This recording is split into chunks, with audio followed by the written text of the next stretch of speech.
আসসালামু আলাইকুম, আপনারা সবাই কেমন আছেন? আজকেও রান্না ঘরে হাজির হয়ে গেলাম আর আপনারা সাথে শেয়ার করলাম।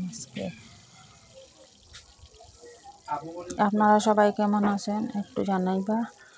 আর আজকে আমি ফরাস রান্ধিলাম শুটকি দিয়া। একটু তেল, পেঁয়াজ আর শুটকি তেলের মধ্যে কষিয়ে নিলাম। নেওয়ার পরে দিয়ে দিলাম ফরাস।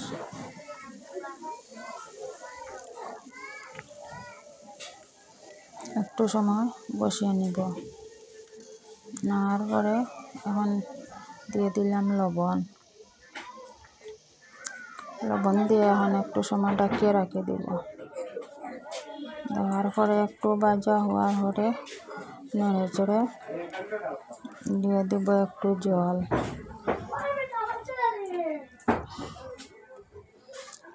দিয়ে আবারও একটু সময় ঢেকে রেখে দিব। এখন একটু সময় রাখার পরে দিয়ে দিলাম আবার একটু জল, দিয়ে দিলাম কাঁচা লঙ্কা দিয়ে আবার একটু সময় ঢেকে রেখে দিব। রাখার পরে এখন তো হয়ে গেল ফরাস। দিয়ে দেব একটু ধনিয়া পাতা।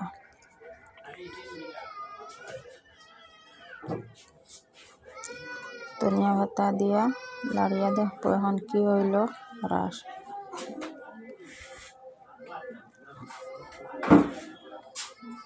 হয়ে গেছে ফরাস।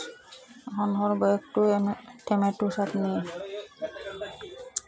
টমেটো, পেঁয়াজ, লবণ, মরিচ, ধনিয়া পাতা দিয়ে একটু চাটনি বানাইব আজকে।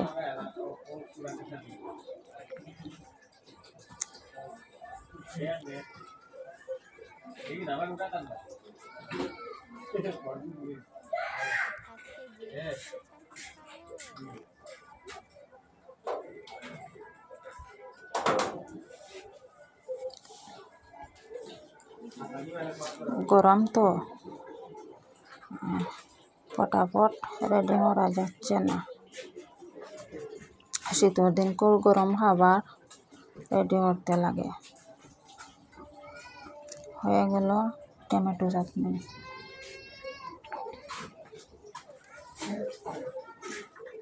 এখন একটু শিম ভাজি করব। তেলের মাঝে দিয়ে দিলাম পেঁয়াজ, কাঁচা লঙ্কা,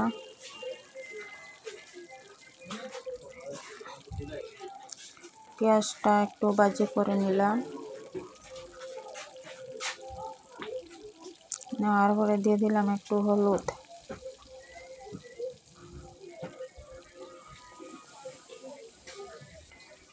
এখন দিয়ে দেব শিম,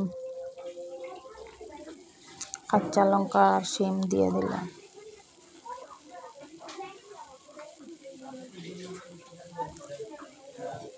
একটু নেড়ে চেড়ে ঢাকিয়ে রেখে দেব অত সময়।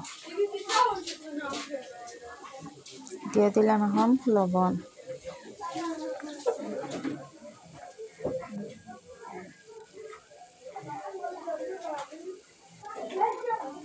লবণ দিয়ে একটু সময় ঢাকিয়ে রাখার পরে এখন তো হয়ে গেল শিম ভাজা। দিয়ে দিলাম ধনিয়া পাতা।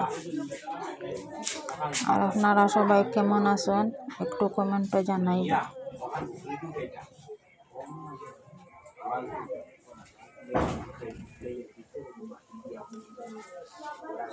ধনিয়া পাতা দিয়ে একটু নেড়ে চেড়ে রেখে দিব।